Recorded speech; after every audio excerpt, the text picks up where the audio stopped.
Sururun fi haqqil ba'di. Jadi kebahagiaan bagi sebagian.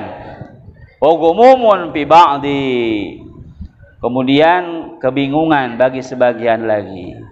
Jadi bagi orang yang taat kepada Allah, bagi orang yang takwa kepada Allah Subhanahu wa taala, maka itu adalah kebahagiaan bagi mereka. Tapi bagi sebagian adalah kebingungan. Mau dibawa kemana, mau diapakan. Bingung luar biasa, tidak ada arah. Yang dulu dia tidak terfikir hal itu akan terjadi, maka tidak ada apapun yang dia persiapkan untuk menghadapkan itu. Tidak ada yang bisa menolong, yang bisa memberi naungan kecuali Allah Subhanahu wa taala.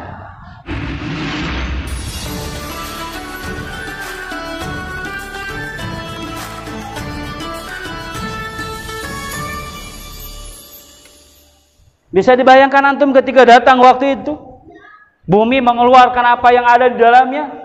Enggak itu aja, Pak. Yang di langit itu berjatuhan. Masya Allah. Ini waktu ngaji di saya nih, malam kemarin, kaget. Mangga baru jatuh, mangga kaget. Astagfirullah. Mangga jatuh satu, kena asbes, kaget. Ini benda langit, Pak, jatuh ke bumi, Pak. Lalu siapa yang akan menolong kecuali Allah? Sekarang mungkin belum belum terpikir ke sana ya. Karena mungkin Allah belum ingatkan. Mudah-mudahan diingatkan oleh Allah Subhanahu wa taala sehingga sadar kita akan mengalami hal itu ya. Nauzubillah min dzalik. Wa akhrajatil ardu athqalaha. Wasani, kemudian yang kedua adalah anna paslahu zamanu rohatin wasururin pihaki ba'din nasi. Musim tersebut, musim hujan tersebut, zamanu rohatin, itu masa-masanya senang, wasurur, dan bahagia. Bagi siapa? Pihaki ba'din nasi, bagi sebagian manusia. Mungkin yang bercocok tanam ya, yang butuh air untuk kehidupannya, senang ketika datang apa? Hujan. Tapi wa amrodin wa ojain wa alamin, tapi bagi sebagian lagi amrod itu jadi penyakit. Tadi paranas tiris, ayanu panas hungkul, ayanu tiris hungkul, ayanu paranas tiris. Itu pengaruh daripada hujan. Wa aujain, dan sakit sendi-sendi, nyeri gitu ya, pada sakit. Wa alamin, kepedihan, artinya sesuatu yang madarat terjadi pada manusia. Itu adalah pihaki ba'dihim, daripada hak sebagian daripada mereka. Sebagian senang, sebagian merasakan rasa sakit. Wa kadzalik, dan begitu juga yaumun nusyur, pada hari kebangkitan nanti. Apa yang terjadi? Pihakil ba'di, sururun pihakil ba'di. Jadi kebahagiaan bagi sebagian. Ghumumun fi ba'di. Kemudian kebingungan bagi sebagian lagi. Jadi bagi orang yang taat kepada Allah, bagi orang yang takwa kepada Allah Subhanahu wa taala, maka itu adalah kebahagiaan bagi mereka. Yang ditunggu, tunggu.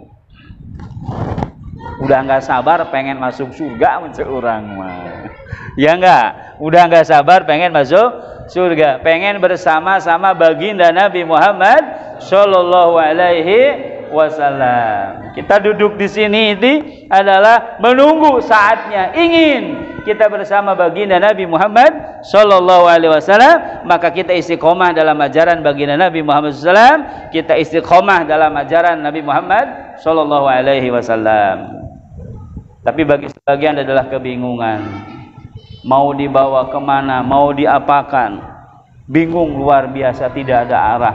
Yang dulu dia tidak terfikir hal itu akan terjadi, maka tidak ada apapun yang dia persiapkan untuk menghadapkan itu. Tidak ada yang bisa menolong, yang bisa memberi naungan kecuali Allah Subhanahu wa taala. Maka bahagialah kita karena hati kita terpaut dengan masjid. Betul? Ya, sehari-hari kita ada di dalam masjid. Nah, ini karunia yang tidak Allah berikan kepada semua orang. Maka patut kita syukuri dan mudah-mudahan menjadi sebab ini kita diselamatkan oleh Allah Subhanahu wa taala ketika menghadapi yaumul nusyur, hari kebangkitan. Wasalisu, yang ketiga, annaman akala fi pasdi syita'i ta'matan. Sesungguhnya orang yang makan fi pasdi syita'i pada waktu dingin, ta'matan ya bisatan, kepada makanan yang kering, la jaroma, tidak diragukan lagi, pipasir rabi'i, pada musim hujan ya, yakunu, maka terbukti orang tersebut wujuduhu maridon, maka terbukti orang tersebut dalam keadaan sakit, wajudrian, sakit cacar, wa kuruhan, itu penyakit borok, biharokatid dimai, oleh sebab tekanan darah mereka. Jadi kalau tubuh tidak kuat terhadap dingin, maka yang terjadi adalah tekanan darah. Ini maksudnya ada hubungannya dengan tubuh manusia akan adanya musim dingin, sehingga fi urukihi, pengaruhnya juga itu terhadap keringatnya. Kan keringat dingin itu keringat tidak enak, itu pengaruhnya kepada kulit, gatal dan semacamnya. Fakadzalika, begitu juga man akala fi dunya ta'aman haraman, dan orang yang ketika di dunianya makan yang haram, mustaha, karena menggiurkan, kabita. Ada kisah seorang ulama sedang melakukan perjalanan di lautan. Dulu itu kalau antar negara dengan kapal ya, menggunakan kapal laut. Singkat cerita, di tengah perjalanan itu kehabisan bahan kayu bakar. Jadi tidak bisa mengolah makanan, karena mengolah makanan dengan api. Semua tidak ada yang punya alat untuk menyalakan api. Sehingga ada seorang ulama sampaikan,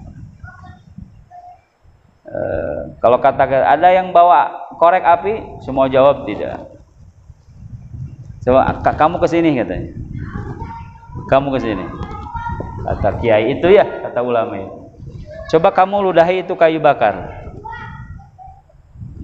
Inilah itu diludahi kayu bakar itu. Nyala, Pak. Wih, keren gak tuh, Pak? Masya Allah, keren ya. Ludahnya jadi apa? Jadi api. Viral, rame. Kok bisa dia begitu? Maka kata ulama itu, apa yang kamu makan ketika di darat sana? Dia nggak bisa jawab. Kata ulama tersebut, kamu pernah makan harta anak yatim.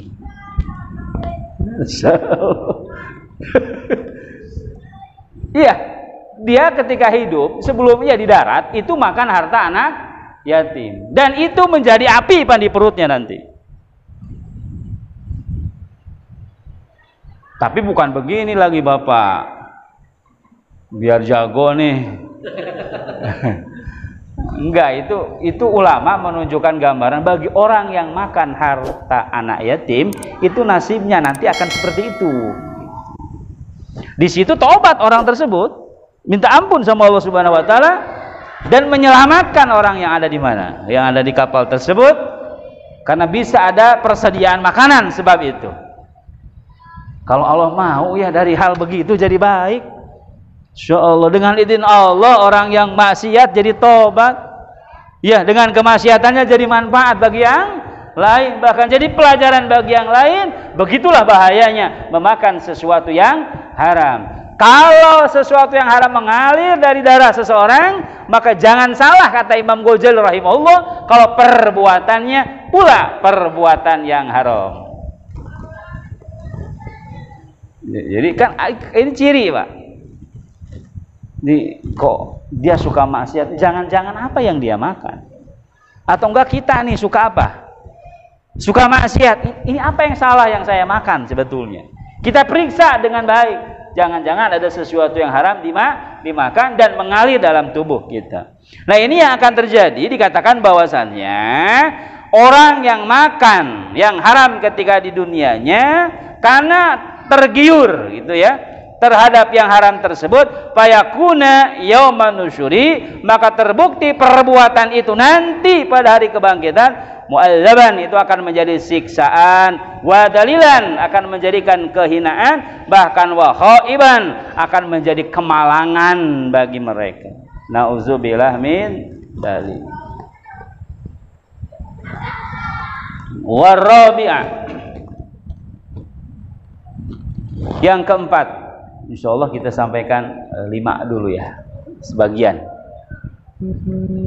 Anna kasiron, yang keempat, sesungguhnya kasiron minan nasi, kebanyakan orang-orang yang zaro'a fil ardi, menanam di bumi, maksudnya di tanah, wa nasarol badro,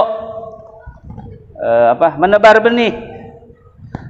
benih fir rabi'i, pada musim hujan, wasai bisai, dengan lelah, wal masyaqqati, capek, fayakunu halikan bila bardi wal hari, tapi terbukti dirusak atau rusak pada waktu bardi itu dingin, kemudian rusak wal hari pada waktu panas, gagal panen maksudnya karena sebab musim itu.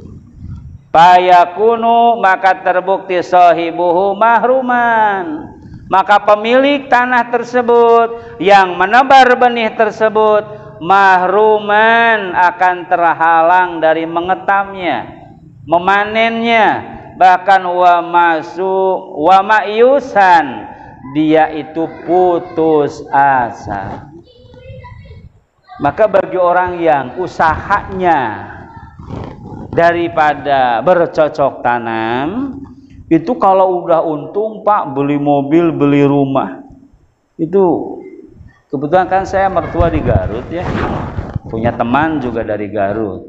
Itu ngobrol Pak, kalau mau nanam sayuran itu kadang-kadang jual mobil Pak. Untuk apanya? Modal ya. Tapi mereka berani, karena kalau sudah untung bisa lebih dari mobil dapatnya. Tapi kalau rugi itu sudah bisa jual rumah untuk menutupi kerugiannya. Dan kalau itu terjadi, kadang-kadang sebagian yang tidak siap putus asa. Nah, itu kan yang terjadi bagi sebagian. Maka di sini dikatakan, fakadzalika yauman nusyuri, dan begitu juga yauman nusyuri, pada waktu hari kebangkitan nanti di hari kiamat, takunu ta'atu ba'din nasi, kadang-kadang ketaatan sebagian manusia, habaan mansurun, rusak, hilang, mansurun, seperti debu yang ditiup, bihararatil maksiyati, dengan panasnya kemaksiatan. Jadi maksiat diumpamakan dengan musim panas. Au bibaradil kufri wariyai, atau dengan dinginnya kekufuran dan sifat ria. Maksudnya menyamakan kufur dan ria dengan musim dingin daripada merusaknya. Berarti amalnya habis oleh sebab kemaksiatan, oleh sebab kekufuran, dan oleh sebab riya. Nah, ini harus diwaspadai Pak. Jadi nanti itu banyak orang di alam akhiratnya itu rugi ya. Jadi rugi, dia sudah beramal tapi tidak mendapatkan pahala. Seperti kerja tidak dapat gaji. Nah, kalau kita demo, di akhirat mau demo gimana? Apa yang mau didemokan? Karena jelas kesalahannya. Maksiat. Kan maksiat itu bisa menghilangkan pahala-pahala yang sudah ada pada diri kita. Kita punya pahala banyak, maksiatnya ngomongin orang. Itu kita punya pahala dikasih sama yang diomongin. Mending ngomongin, mending diomongin. Tapi kenapa suka marah? Suka nggak enak hati? Ya, mending ngomongin, mending diomongin. Ya kalau memang diomongin, mending diomongin. Kalau enggak sih kita nggak diomongin, dia nggak ngomongin. Kan enaknya begitu kan, sama-sama menyenangkan. Tapi ketika itu terjadi, kita diomongin orang, maka yang terjadi kita dapat pahala. Maka ketika antum sekalian diomongin kejelekan kita, wis udahlah, dan nggak bakal tiap hari dia ngomongin, betul? Ya syukur-syukur bisa kasih kita nasihat, ya. Maka ada sahabat yang ketika diomongin itu ngasih apa? Ngasih kurma. Keren. Ada yang ngomongin ngasih kurma, Pak. Itu kata orang yang denger, yang lihat, wah gila ini. Kumaha ini diomongin malah seneng kok. Ditanya kenapa seperti itu? Ya nggak bagaimana saya bahagia. Dia bagikan kebaikan kepada saya. Oleh sebab dia membicarakan tentang keburukan saya. Tapi bukan berarti kita senang dia ngomongin kita, ya bukan.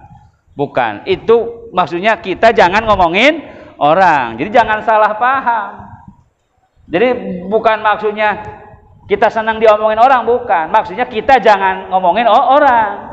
Keur mah ganjaran teh sakitu-kituna, suka ngomongin orang, maka pahala dia dikasih sama dia. Karena segitu-gitunya pan habis. Betul. Ngomongin orangnya masih. Apa yang terjadi? Kejelekan yang diomongin dikasih sama yang ngomongin. Waduh, rugi sekali. Nah, itu diantara kerugian orang nanti di akhirat begitu. Padahal dia punya amal ketaatan, tapi tidak dia bisa ambil kemanfaatannya ketika di akhirat sebab kemaksiatan. Juga sebab kekufuran, juga sebab ria. Ria itu kan pamer. Dan juga uzub dan penyakit-penyakit yang lainnya. Kalau pamer itu kan pengen dilihat oleh orang, padahal orang belum tentu ngelihat ya. Itu hanya mungkin baper perasaannya saja. Dan itu membawa kehancuran bagi amalnya. Ria sih enggak, Pak. Tapi takut ria. Nah, bahwa riaun kata Imam Syafi'i. Kalau ada orang, kenapa sih kamu sekarang enggak berjamaah? Ah, nanti disangkanya ahli berjamaah lagi. Saya udahlah di rumah saja. Kok kamu nggak baca Quran? Ah, nanti sangkanya pamer lagi, gitu kan? Bahwa riaun, justru itu ria, Pak. Justru setan itu tepuk tangan seneng ketika hamba Allah tidak jadi berbuat baik. Nah, itu ria. Dia mau berbuat kebaikan tidak jadi karena takut disebut ria. Mau sedekah nggak jadi karena takut ria. Itulah ria. Masya Allah. Punya uang 10.000, sedekah ikhlas. Punya uang 10 juta, sedekah ria, mending mana?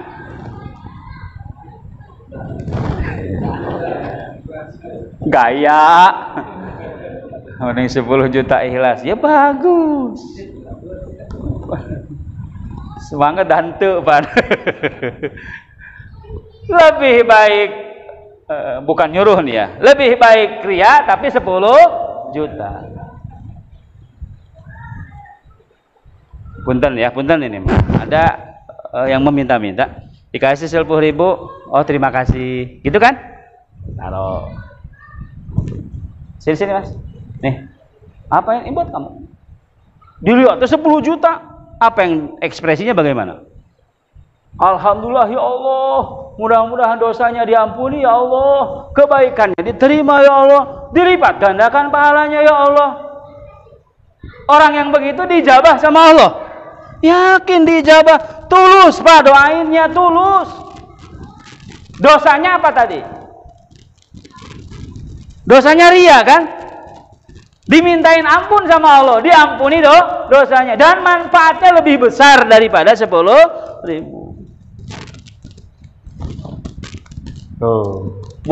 Bukan ria itu nyuruh ria, bukan. Tapi kemanfaatan pan luar biasa. Artinya begini, ketika kita sedekah, tetap porosnya adalah ikhlas. Tapi apabila dilihat kasus seperti itu akan lebih manfaat ketika seseorang memberikan sesuatu meskipun ada rasa ria. Tapi enggak juga setiap kita beramal ria, tidak. Sedekahnya kecil, daripada gede naon. Jadi ria mending eta ria teh. Itu mah udah mah jelas dia ria, kemudian kemanfaatannya juga pan kurang. Kemanfaatannya kurang. Nah, ini berbicara hal ini menunjukkan bahwasannya amal seseorang akan terpengaruh oleh amal yang lain. Maka orang yang ikhlas itu dikatakan bahwa orang yang ikhlas itu adalah apapun yang dia lakukan dimanapun, ada orang tidak ada orang, sama dia beramal. Ada orang baca Quran, nggak ada orang baca Quran. Nggak ada orang bacaannya bagus, ada orang bacaannya bagus. Itu orang yang ikhlas. Jangan begini, ada orang bacaannya bagus, nggak ada orang bacaannya kurang bagus. Nah, itu adalah bukan kategori ikhlas. Karena amal yang dia lakukan terpengaruh oleh hal yang lain.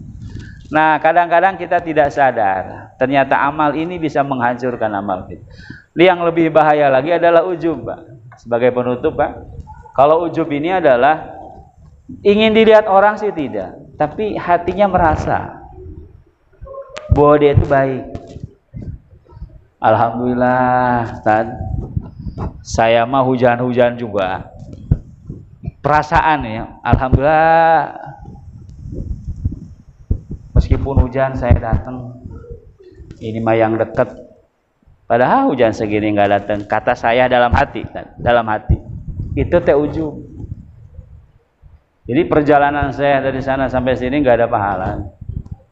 Saya ngajar nggak ada pahalanya. Karena kenapa? Karena ada sifat ujub di sana. Maka hilangkan sifat ujub. Karena ujub itu bisa membumi hanguskan amal seseorang. Nah, maka mudah-mudahan dengan Allah Subhanahu wa taala dijelaskan oleh baginda Nabi bahwasannya musim seperti ini adalah menjadi gambaran bagi kita bahwa kita nanti akan dibangkitkan di dalam kubur. Dan kebangkitan dari kubur ini menunjukkan seseorang ketika dibangkitkan ada orang yang rugi ketika dia merasa amalnya tidak mendapatkan pahala, tidak ada balasan dari Allah Subhanahu wa taala sebab kemaksiatan, kekufuran dan sebab ria dan sifat-sifat tercela lainnya. Nah, mudah-mudahan oleh sebab ini Allah Subhanahu wa taala pelihara amal kita, amal lahir kita, amal batin kita, sehingga mudah-mudahan menjadi sebab kita diselamatkan oleh Allah Subhanahu wa taala ketika kelak kita dibangkitkan di alam kubur. Amin ya rabbal alamin. Wal khamisu wallahu a'lam bissawab. Alhamdulillah hadirin, mudah-mudahan bermanfaat. Kurang lebihnya mohon maaf. Terima kasih atas segala bentuk perhatiannya. Wabillahi taufiq wal hidayah. Wassalamualaikum warahmatullahi wabarakatuh. Jazakumullah.